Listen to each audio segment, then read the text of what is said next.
En face, c'est Ouzbékistan, donc je pense que c'est une équipe qui va. Tu penses que c'est une équipe à son niveau? Non, ne fais pas dire des choses. C'est pas une équipe à son niveau. Le niveau de Cristiano Ronaldo. Ah bon, comme tu as dit, on voit que c'est l'Ouzbékistan. Bonsoir l'équipe, nous sommes de retour sur Débris Foot. Aujourd'hui, nous sommes là pour parler de qui? De Vin Stéphane. Lionel Messi, bien évidemment. Messi qui vient de claquer 5 buts en 2 matchs de Coupe du Monde à 38 ans, disons 39 ans dans 2 jours. C'est un exploit ou bien comment on appelle ça? Bon, qu'est-ce que tu veux que je dise? Même en étant antagoniste ou fan de Cristiano Ronaldo, on ne peut que. Parce que vous avez déposé les armes, vous avez rallié, c'est un peu ça. Ce qui fait, c'est quelque chose de. Oh non. Est-ce qu'on peut dire que Messi est inarrêtable en ce début de Coupe du Monde? L'équipe d'Argentine est quand même une très bonne équipe. Et... Non, je parle de Messi. Messi est-il inarrêtable en ce début de Coupe? Bon, vu jusqu'au point où on est, il a prouvé, donc actuellement il est inarrêtable, donc on espère pour lui que ça puisse continuer. Bon, parce que nous entendons certaines personnes dire que bon, ce n'est que l'Algérie, ce n'est que l'Autriche en face, que face aux grandes équipes qu'il aurait, que Messi aura des difficultés. Bon, qu'est-ce qu'on peut répondre à ces gens? Quelle est ton analyse par rapport à ces propos? C'est pas vrai. Déjà, on aurait déjà remarqué qu'il n'y a pas de petites équipes dans cette Coupe du Monde. Toutes les équipes ont quand même des arguments à donner. Et l'Algérie, quand même, c'est une des grandes nations en Afrique. Donc, on ne peut pas dire que ce sont des petites équipes. Et de toute façon, dès que la compétition va évoluer, et vous verrez Messi contre des grandes équipes et vous verrez bien ce qu'il fera.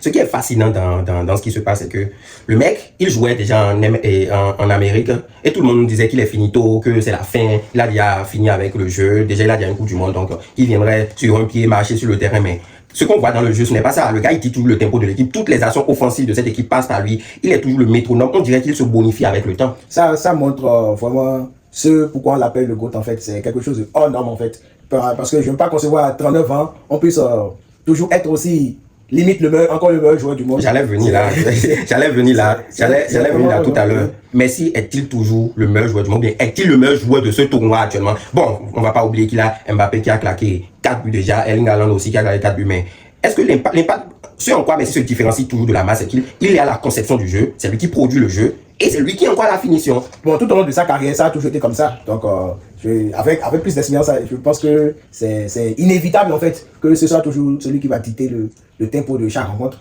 Donc, c'est la seule personne capable de le faire si bien sur terre actuellement. Moi, ce que j'aimerais ajouter, c'est que je pense que Messi, c'est comme le bon vin. Il se bonifie avec le temps.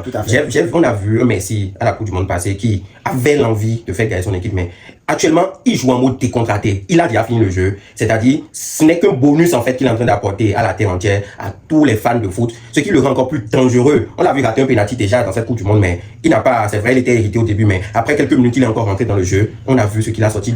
Le premier but qu'il met, il sort, il surgit de nulle part, il fait ça spécial. Le second aussi, des coups de rein à la 95e minute de jeu. À la lucidité de mettre le ballon à terre entre des défenseurs comme ça, c'est, disons, on ne va pas arrêter de chanter les louanges de ce monsieur. Tu viens de tout à fait de faire le résumé de ce qu'il est en réalité. C'est ça, donc, dans la surface de réparation, ou avant les fois, ou avant les faits d'occasion, une fois que Messi est impliqué, c'est dangereux. Il a une chose que j'ai compris. Le mec, il marche, il s'économise sur le terrain, il sait quand est-ce qu'il faut sprinter, il sait quand est-ce qu'il faut faire des courses. En fait, on comprend qu'il a acquis une certaine maturité encore dans son jeu. Il sait maintenant quand est-ce qu'il faut faire des courses et aussi il faut reconnaître que ses coéquipiers travaillent pour lui, savent qu'il est vieillissant, on peut le dire, et font les efforts, décuplent leurs efforts pour lui, mais il récompense ses coéquipiers par sa fraîcheur devant les cages. Exactement, on ne peut plus s'attendre à ce que Messi court tout un match pendant 90 minutes. Donc, ses coéquipiers doivent colmater les brèches pour essayer de l'avoir au plus frais lors des actions offensives.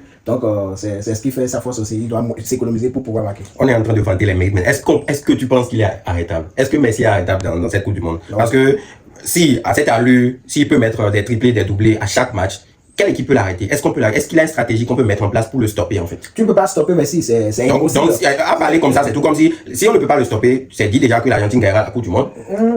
Ils font partie des favoris, donc c'est clair qu'on peut pas. À l'heure actuelle, on ne peut plus minimiser l'Argentine aussi. Donc bon, à la base, personne n'a minimisé l'Argentine. Ouais. On savait qu'ils seront au rendez-vous, mais moi je pense qu'ils sont bien stoppables parce que je pense que la seule manière qu'on a d'inhiber l'équipe d'Argentine, c'est de couper toutes les transitions de passes qui viennent vers Messi. Oui, c'est-à-dire créer un cercle autour de lui et couper tout ce qui est passe qui vient vers lui. C'est-à-dire, plus on prive Messi de ballon, plus l'Argentine est moins dangereuse. Messi peut garder ce rythme jusqu'à la fin de la compétition. Déjà que tout à l'heure, je disais que je trouve que certaines équipes peuvent bien le stopper. Il suffit juste de bloquer les lignes de passe qui viennent vers lui et ensuite créer un cercle pour le priver de ballon. Parce qu'une Argentine privée de Messi devient une Argentine inoffensive. Exactement. L'Argentine sans Messi, c'est une équipe ordinaire, en fait. Donc, c'est comme tu l'as bien dit là, il faut priver Messi du ballon et je pense qu'ils seront joués à Barcelone. Mais tant qu'il a le ballon offensivement, vous êtes mort, il n'y a rien pour vous. Peut-il garder ce rythme jusqu'à la fin de la compétition? Oui, bon, progressivement, on verra, mais c'est Messi. Donc, à coup sûr, si l'équipe est au diapason avec lui, c'est clair qu'ils pourront monter en régime et essayer d'être aussi performant comme au début. Bon, oui, je vais te rejoindre sur cet aspect aussi. Je pense qu'il sera vraiment au rendez-vous parce que le fait qu'il joue, comme je l'ai dit tout à l'heure, décontracté, le rend encore plus dangereux. Et au fil des matchs, il va encore... Peut-être qu'il va marquer moins, mais il sera toujours autant dangereux pour cette équipe. À contrario, on voit un CR7, ce n'est qu'un match qu'ils ont joué, mais qui calait dans le jeu, qui n'a pas encore marqué dans cette compétition et qui a des difficultés. Il a vraiment de la contestation au pays. D'autres pensent qu'il faut qu'il débute sur le banc. Qu'est-ce que tu en penses? Franchement, l'utilisation du Portugal avec CR7 est vraiment pas croyable. Moi je pense qu'il utilise très très mal Cristiano Ronaldo. Comment? Cristiano Ronaldo a été titularisé à la pointe de l'attaque.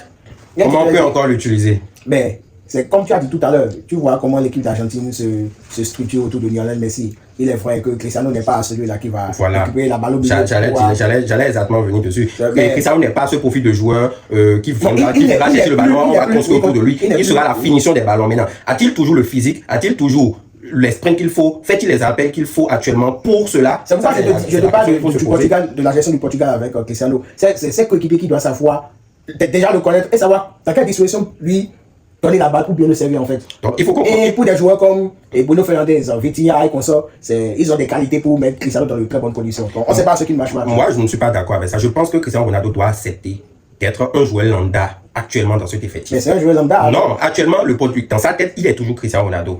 Il convoite presque tous les ballons. Il faut qu'on joue sur lui, il faut qu'on fasse ci. Ses coéquipiers doivent comprendre que bon, là maintenant, Cristiano Ronaldo demeure une aide à cette équipe. S'il est en deçà d'un match, il faut qu'il sorte. S'il n'est pas au rendez-vous, il faut qu'il soit sur le banc. Ce n'est pas pour dire que Cristiano Ronaldo ne va pas aider cette équipe. Au contraire, il sera vraiment un atout majeur à cette équipe. Mais il faut considérer que la sélection est au-dessus du reste. Il peut commencer certaines rencontres comme il peut débuter sur le banc face à des blocs qui jouent très haut, où il a de l'espace dans le dos. Je ne vois pas son importance. Et pourra-t-il sprinter, prendre de vitesse? Non, à son âge, ce n'est pas évident. Donc, il a plusieurs paramètres qui rentrent en jeu. Quant à Bruno Fernandes et Vitinha, il doit considérer qu'actuellement, c'est eux qui sont les tauliers de cette équipe. C'est eux qui devront porter aussi leur niveau de jeu. Plus même ce qu'ils font en club pour pouvoir amener cette équipe du Portugal à aller très loin dans cette compétition. Cette équipe du Portugal dont tu parles, moi, je trouve que le coach en est un peu responsable. Parce que déjà, avec les joueurs que tu as, je pense qu'il devrait plutôt revoir peut-être la formation, je ne sais pas, mais essayer de faciliter un peu la tâche. Si tel est que Cristiano Ronaldo doit toujours jouer, essaie de lui faciliter la tâche et de l'encadrer en fait avec peut-être un pivot à côté ou bien... Oui, exactement, oui, pour qu'il soit plus à l'aise. Ben, ce n'est qu'un seul match qu'ils ont joué contre la République démocratique du Congo. Je ne sais pas déjà pourquoi on tire assez de conclusions. Bien vrai, c'est que CR7 il n'a pas scoré encore. Oui, c'est comme du ketchup. A scoré et Alan, tout le monde a marqué. Donc, je pense que c'est à cause de ça, tout le monde est un peu derrière lui pour savoir quand est-ce qu'il va mettre un but. Il a un match tout à l'heure. On espère bien qu'il va ouvrir son compteur de but dans cette compétition et faire taire tous les débats. On l'espère vraiment parce qu'il y a, c'est en face, c'est Ouzbékistan, donc je pense que c'est une équipe qui va... Tu penses que c'est une équipe à son niveau? Non, ne me fais pas dire des choses, c'est pas une équipe à son niveau. Le niveau de Cristiano Ronaldo... Comme tu as dit, on voit que c'est l'Ouzbékistan. C'est juste une pique, c'est juste une pique. C'est un meilleur joueur du monde aussi, donc voilà. Donc l'Ouzbékistan est gérable pour qu'il puisse quand même essayer de claquer et améliorer les stats. On va suivre ça très vite et on va vous revenir. C'était Débrouille Foot. On se dit à très vite. Ciao.